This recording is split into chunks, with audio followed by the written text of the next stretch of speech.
Hello, everybody, and welcome to the Kop Table podcast, where today we are previewing the Liverpool versus Sheffield United game this coming Thursday at Anfield. Joining me once again, we have Jay Riley. You can get Jay on the Radio City Fan Friday talk show at the Kop HQ on Twitter and regular with us on the Kop Table. So, how are you feeling, Jay? Had a good Christmas and etc.? Yeah, I mean, obviously now it's the final day of 2019 and what a fantastic year it's been. A lot of good things gone on in my personal life, but also, obviously Liverpool winning 3 trophies, the big one, the European Cup, and, now flying high, aren't we, in the Premier League, and hoping to go into this game now against Sheffield United to start the new year off in style, and 2020 could be massive for Liverpool. Yeah, certainly could be a lot to look forward to, and a lot to look back on as well from a very successful year that we've just had. But just going back to our previous game against Wolves, and obviously we done our podcast and made our predictions, but we knew it was going to be a tight game. But this was a really, really tough game, wasn't it, for us?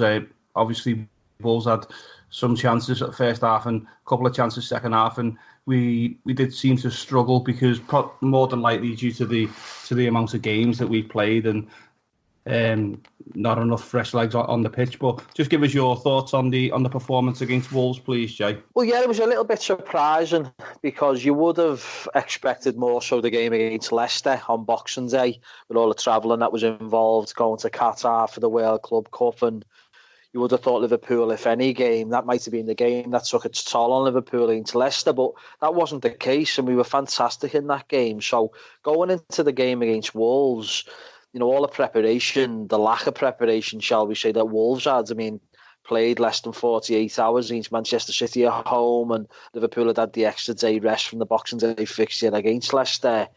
It all pointed to a comfortable game for Liverpool, you would have thought, against Wolves, and all things considered, you'd expect Liverpool to be comfortable in the game, and that certainly wasn't the case at all. Okay, fair enough, Liverpool did start quite quickly and could have easily have been 2 or 3-0 up early on, but as the game progressed, it was becoming a little bit of a struggle and a bit frustrating, and Wolves come more and more into the game, and the VAR incidents, it's absolutely ruining football, isn't it? Because you don't know whether you're coming or going. You don't know whether you can celebrate a goal or you can't celebrate a goal properly until you get confirmation. It's just a farcical situation. And, what you've got to think about for Liverpool's goal that we scored just before half-time, it was terrible refereeing by Anthony Taylor, who, to be honest, to be fair to him, even though he's Altrincham-based, which is pretty much Manchester, isn't it? And he gets a lot of stick from Liverpool fans. He tends to do okay refereeing and officiating Liverpool games, but I thought he was a disgrace on Sunday. And what epitomised it was the goal, Sadio Mane's goal. He blows up basically for the handball with Lallana in the build-up to the goal. It's quite clearly it's his shoulder. So it was a terrible refereeing decision. And, obviously it would have eliminated the need to have VAR anyway. And that actual decision itself was correct in VAR terms. But then, obviously, Wolves went down the other end of the field, and just before half time, ended up scoring an equaliser, which we thought was an equaliser anyway, and only for the VAR to intervene. Now, honestly, you look at it and you think, if that was against Liverpool, you'd be absolutely furious, wouldn't you? Really, but Liverpool have had 2 decisions this season that have gone against us, very similar to that. One recently, actually, in December time against Watford at home. A crucial part of the game, start of the second half, would have made Liverpool 2-0 ahead. More cruise control, really, in the second half. Sadio Mane was adjudged to just be marginally offside. So you take it on the chin. We ended up going on to win the game anyway. And there was also an incident away to Aston Villa, start of November time. And again, Roberto Firmino, to me, looks onside. You look at the freeze frame on VAR footage, and it's very marginal, to say the least. We're talking about armpits here, and we felt a little bit hard done by. And thankfully, in that game as well, we come from behind eventually in that game to win it. And this occasion again, it's another situation where if you're a Wolves fan and you're a Wolves player Wolves manager, coaching staff, you'd be absolutely distraught over it because it was very, very harsh. But I suppose if you're looking at the rules and regulations and everything that's in place, it's actually the correct decision, isn't it? The call later today, it's the correct decision. It's just infuriating because you've had them go against you, you've had them go for you. And it's a farcical situation that we're involved in now in football with VAR. And, I don't really know anybody now that thinks it's a good idea and it's a good introduction, implementation into the game. It's ruining the game. As I say, you're at the game and there's a goal goes in. You don't know whether you're coming or going, whether you can celebrate or not. But thankfully, they went in our favour, didn't they, there? And Liverpool led 1-0 at half-time. And it was always going to be tough second half, pure and simply because they would be fuming, wouldn't they, at half-time in the dressing room and out for blood, really, second half, and having a point to prove. They'd be smarting from it, from the decisions that went against them. And, that's exactly what happened second half. I mean, Liverpool did have their opportunities to kill the game off, but I thought Wolves were very, very good. They impressed me. And when you consider the fact that they played just less than 48 hours against Man City, towards the end of the game, they were coming on strong and they arguably deserved the points. So Liverpool done really well to dig in and get the 3 points. And Liverpool were the team that tired the most. And it surprised me a little bit. It was almost like a delay from what happened going to Qatar and all the travelling involved and the bounce factor and the confidence that we gained from that success of winning another trophy. We used it to our advantage against Leicester on Boxing Day, but then this was the game against Wolves a couple of days later that actually got us, and the fatigue kicked in then, and Liverpool were blowing on empty at the end of the game, and Wolves had quite a lot of opportunities, and thankfully they wasted 3 or 4 of them in the last 10 minutes, and we held on to get the 3 points. But I was very impressed with Wolves. It was a very good performance by them, and probably arguably the best team to come to Anfield this season so far. They were that good, really, and credit to them, respect to them for the way they perform. But at the end of the day, Liverpool get the 3 points and we're flying high, and back to 13 points clear of Leicester. 14 points clear of Man City, and we've got the game in hand as well still. So things are absolutely brilliant for Liverpool at the moment, and thankfully we got the 3 points. Yeah, and like you said there was a lot of players struggling at the end, wasn't there, fitness-wise? I know Gini Wijnaldum was one. He looked absolutely out on his feet towards the end of the game, and I think he was replaced, wasn't he, by Milner late on. But just looking forward towards the Sheffield United game, Jay. Obviously now the squad's looking a little bit on the bare side, isn't it? With Shaqiri also injured as well now. So what do you see Jurgen doing with his potential lineup? Do you see him making changes for this game, and the likes of Milner, Keita, players like that coming in, Origi possibly as well, to replace some of the ones that played against Wolves? Well, if you think back to the last podcast, I said I expected 3 or 4 changes for Liverpool, and it didn't materialise. The only change that we did have was Adam Lallana came into the starting lineup for Naby Keita, and it really did surprise me that, because I thought Klopp might have thought to himself, well, look, Wolves have just had a game recently. They're going to make 4 or 5 changes, which they actually did do. And it was an opportunity for Klopp to make a similar amount of changes. But as we've seen, it was the correct decision by Klopp, really, to go with the strongest possible team that he thought available and just take the one out, because really Wolves performed really well, didn't they? And Liverpool, if we would have played a weakened team, who knows what could have happened. But I just think it was a game too far, really, and thankfully we got the 3 points, because so many players were dead on their feet, really, towards the end of that game, and not many really covered themselves in glory. Even the likes of, Mane was quite quiet for me, and I know we got the winning goal, but I didn't think he was particularly very good. I thought Salah struggled a lot. He was poor against Leicester, and I thought he was poor against Wolves as well. I thought Virgil van Dijk had one of his poorest performances for us, and nearly cost us a goal as well in the second half. And it's just the amount of games that we've had lately. Who can blame them for having a little bit of a drop-off in form? I thought Joe Gomez was outstanding. I thought he was brilliant. I was very surprised with Carragher giving Trent Alexander-Arnold the man of the match on the day, because for me, I thought certainly at the end of the game he got exposed a lot, and there was 2 or 3 occasions where he got roasted. Really, thought it was a very strange man of the match decision by Carragher. To be honest, I thought Joe Gomez was head and shoulders above anyone on that pitch in a red shirt on Sunday for Liverpool. He was fantastic, really, and he certainly got his mojo back now after an indifferent start of the season. Struggled to find his fitness and get game time, wasn't first choice or anything, was he? And now all of a sudden he's grabbed his opportunity with the injuries to Joel Matip and Dejan Lovren. He's grabbed it with both hands and he's been fantastic. He's arguably been better than Virgil van Dijk, which tells its own story how good he's been. He's been superb.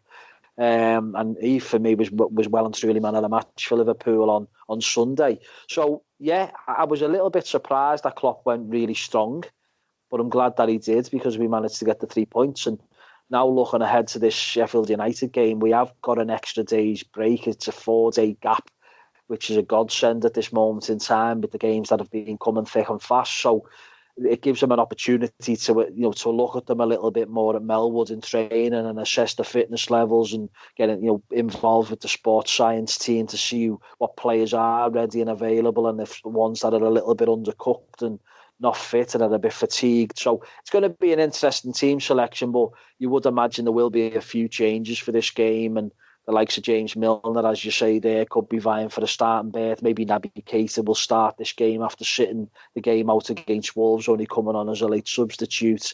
Divock Origi came on late in that game. Maybe he'll get a start in this game as well.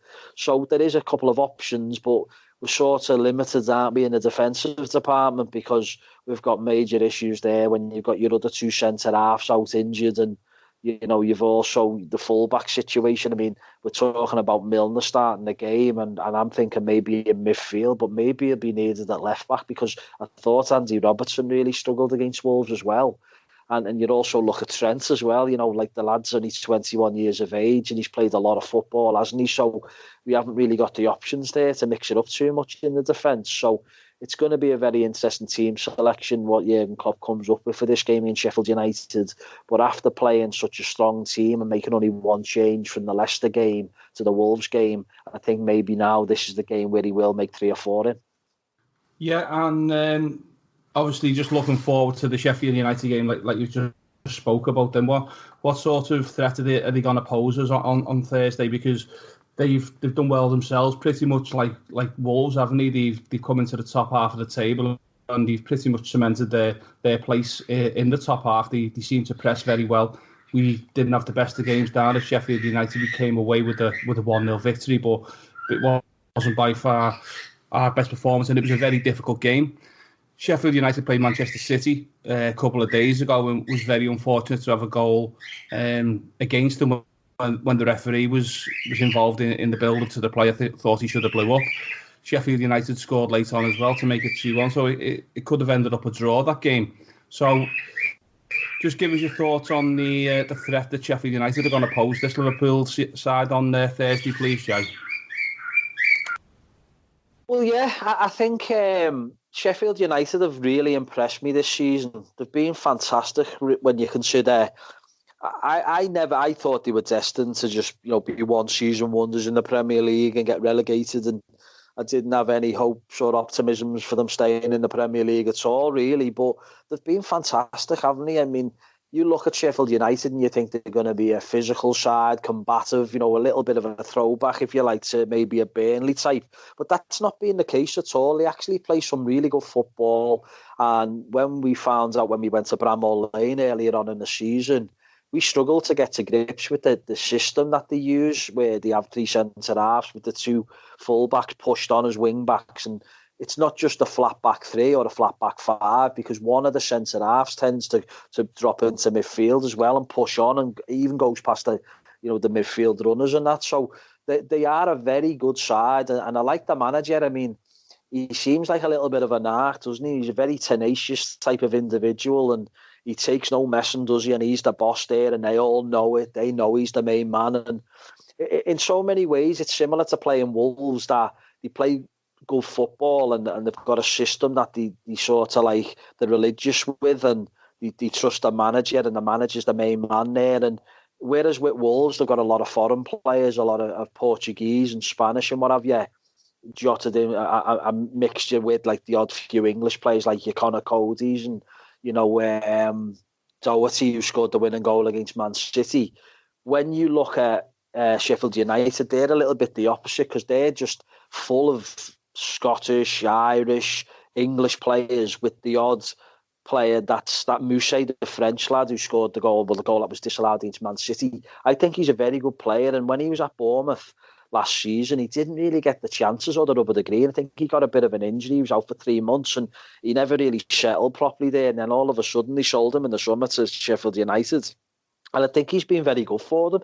And he looks a quality player to me. And, he's the only one. There's not got too many foreigners in the team. The rest of them are all like British players. And, they're a very combative side, but they're a very good footballing side as well, what I've seen. And, they've impressed me. They really have. And their away form has been superb this season. I think that defeat that they suffered against Man City was the first away defeat of the season. And it was the first game as well this season where they hadn't scored in an away fixture in the Premier League. And it's very impressive, isn't it? I mean, they went to Brighton the other week and totally dominated the game. I think they could have won 3-0 but for VAR incidents. And we've seen how decent Brighton can be when they came to Anfield not so long ago. Other than that, they went to Tottenham and gave a great account of themselves as well. And again, but for VAR, they could arguably have won that game. We've seen them at home to Manchester United, in recent times. They were 2-0, cruise control, had a 10-minute spell where they switched off, went 3-2 down unbelievably, but then managed to come back and get a late equaliser. So, they're a dogged, determined team, but they also play good football. They've been mightily impressive for me. I like the manager. There's a lot to like about Sheffield United, but first and foremost, we've got a job to do against them here on the weekend and on Thursday, and it's going to be massive if we can get 3 points. But make no mistake, this is going to be a really tough game against Sheffield United. Yeah, most definitely going to be another difficult fixture, like Klopp said. Well, most of these games now in the running are going to be really difficult games. You've got teams fighting for Europa, Champions League, relegation places, so there's no easy games, is there? And we've just got to take it each game at a time and see where it takes us, and fingers crossed we can do this at the end of the season. So just one or two other things that's been in the headline news the past couple of days, Jay, just looking at the News Now Liverpool pages. One thing is Adam Lallana, possible offer of a new contract. Just a few newspapers are reporting that Jurgen's prepared to offer him a new 1-year deal, whether that's a case of trying to get a little bit of money in for him to save him going on a free transfer. I'm not too sure, but what's your thoughts on a possible offer of a new contract to Adam Lallana?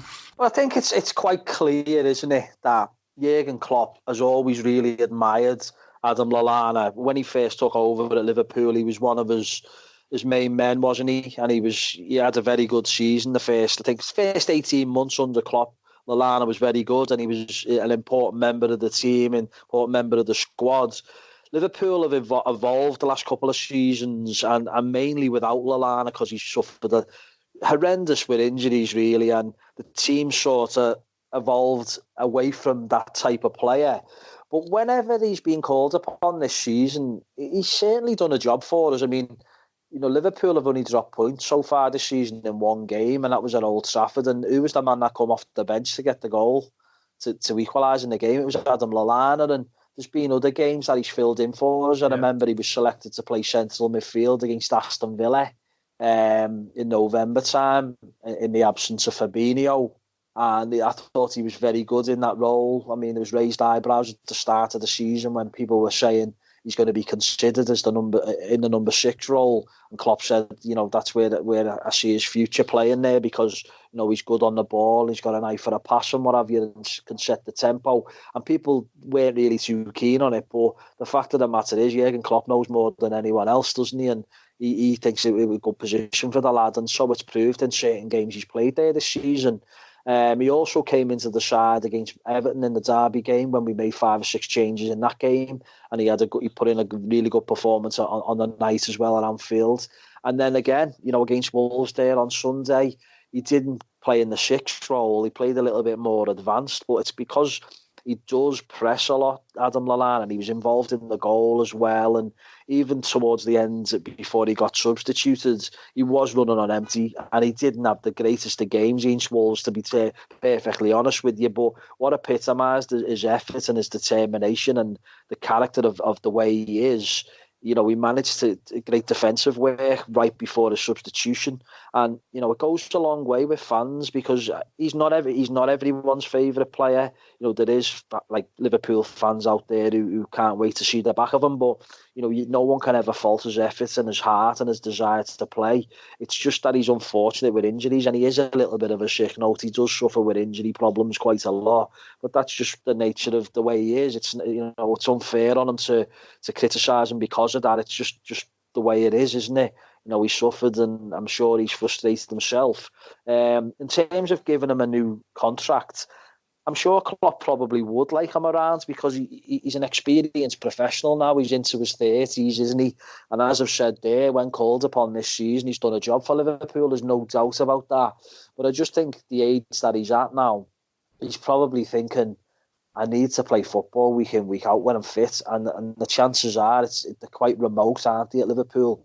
Because he's only really getting games here and there when Liverpool are suffering injuries in the main, isn't he? Because at this moment in time, Liverpool have got a couple of injuries in the middle of the park, obviously to Fabinho and Oxlade-Chamberlain, so it's not been ideal. And, he is down the pecking order, so in his mind, he might think, look, I need to be playing regular football, and I'm not going to quite get that at Liverpool. The last couple of seasons I've been a squad man, yeah, albeit he's been injured, but even when he's been fit and available, he hasn't really got many starts. So, whether or not he does sign a new deal, it remains to be seen. But I think maybe there will be a method to the madness in the sense that he's an English player, and you need to have English players in your squad, don't you, moving forwards? But time isn't on his side. He's into his 30s now, so maybe he does think that it's time to move on and move back towards the south coast, move back home, really, where he came from. And I think that is the designs behind it, because I know someone who knows his missus actually, and to be fair, like, they have wanted to move back for a while now. It's just, who wants, when you're at Liverpool and you're winning trophies as he is doing now, it's difficult, isn't it, to turn your back on a club like that, especially if they still want you. So it's going to be interesting to see what happens in the summer. But, I'm sure Klopp will want to give him a rolling contract, maybe a year or two. But whether or not Lallana will sign, I'm not so sure. Okay, great stuff, Jay. Right, just before we finish our final podcast then of 2019, we're going to get your score prediction for the Sheffield United game and your reasons for them, please, Jay. Well, as I said before about Sheffield United, they've been very impressive, and it's strange that they've been better away from home than they've been at home this season. So, it's quite clear to see that it's going to be a tough game this on Thursday against them, and they're no mugs, and the manager wild. I mean, when you look back to the game when we played them at Bramall Lane, Liverpool only beat them because of a fortuitous goal from Gini Wijnaldum that went through the goalkeeper's legs, and they will look at that in terms of the team talk before the game to say, we done well against Liverpool, and but for a freak goal, really, we've lost the game in a game that they arguably might have said we deserved a point. Liverpool were particularly great on the day. I think it was 12:30 kickoff, wasn't it, on a Saturday afternoon, and we had a couple of chances in the game, but so did Sheffield United, and it did take a freak goal, really, for Liverpool to claim all 3 points. So they could use that to their advantage. Also, the fact that they probably feel a bit hard done by as well in the last game, when the referee basically aided Man City in taking the lead. It should have been blown up and given us a bounce ball, because he impeded the Sheffield United play, and it led to Man City scoring a goal. It was shocking refereeing, really, and obviously they'll feel hard done by with that, and yeah, they ended up losing the game 2-0 in the end. De Bruyne scored late on, so they've got the extra day's preparation just as we have as well, so there's no reason why they should make that many changes for the game, really. As I say, they're a very good side. That's the only defeat they've had away from home this season, so I'm fully expecting it to be a close game yet again. If you look at some of Liverpool's games recently at Anfield, I mean, we've spoken about the Wolves game there, but even before Christmas against Watford, it wasn't fantastic, was it? We were 1-0 up, towards the end of the game. Watford were pushing for an equaliser, and then Liverpool scored late on to make it 2-0 against Brighton as well. We were 2-0 up early on. Second half, Brighton were very good. Liverpool went down to 10 men and they pulled one back and Liverpool were hanging on. There's been quite a lot of games recently at Anfield where Liverpool have not been vintage Liverpool. They've been hanging on in games, just about doing enough to get the job done. And that's all you need to do is get the 3 points. And I think we could be in for a similar scenario against Sheffield United. I really do, because I expect it to be a good open game of football. And, you know, they're no mugs, these. So to get 3 points, another 3 points will be massive. So all things considered, and as, you know, I do the Radio City fan talk show, as you know, and one of my favourite predictions of 2018 and 2019 has been Liverpool 2, the opposition 1. So I think why not start the new year off now, shall we say, in 2020 with the same sort of prediction. So I'll go for a Liverpool 2-1 victory. Going for the 2-1 victory, Jay. Yeah, like you say, it's going to be a very, very difficult game, isn't it? Because Sheffield United, they're on the up. The confidence is high, flying out at the top end of the table. No signs of them being in any sort of relegation battle. So their thoughts are only going forwards, not backwards. So yeah, all in all, I think difficult game, but I just think Liverpool, once again, they'll have a little bit too much for them in terms of players, quality. We've got world-class players all over the pitch, and I just think home advantage as well. I can see us riding this one out with a 2-0 victory. So yeah, that's my prediction for the Sheffield United game. Right, so just before we go, I'd just like to thank everybody who's listened to the Kop Table podcast throughout 2019 and the previous seasons as well. And big thanks to the @Liverpool Online Facebook, Twitter and Instagram pages who've been in association with us for the past season and put all our podcasts out on their platform. Also, big thanks to Gav and Phil and the guys over at the LFC Day Tippers who do all our editing and put all our podcasts out on their platform as well. Also, don't forget to keep up to date with all the goings on with the No More Knives campaign with Paul, Lee and all the lads over there. Lots of good stuff happening and changing the thoughts of people in the Merseyside area as to into carrying knives and things like that. There's a big campaign going on over there, so don't forget to keep up to date with all the goings on with them lads. So yeah, thanks very much everybody. Wish everybody a happy new year 2020. So yeah, same to you, Jay, as well. Have a good new year. Yeah, all the best, mate. And, you know, hopefully 2020 will finally bring home the holy grail of the Premier League title. Yes, fingers crossed, eh? We shall see. So, yeah, thanks everybody for listening to the Kop Table podcast. That's our last preview of 2019, Liverpool versus Sheffield United, all done. And we'll be back with you in the new year. So, everybody, have a great evening on New Year's Eve and all the best for 2020. See you all very soon. Goodbye.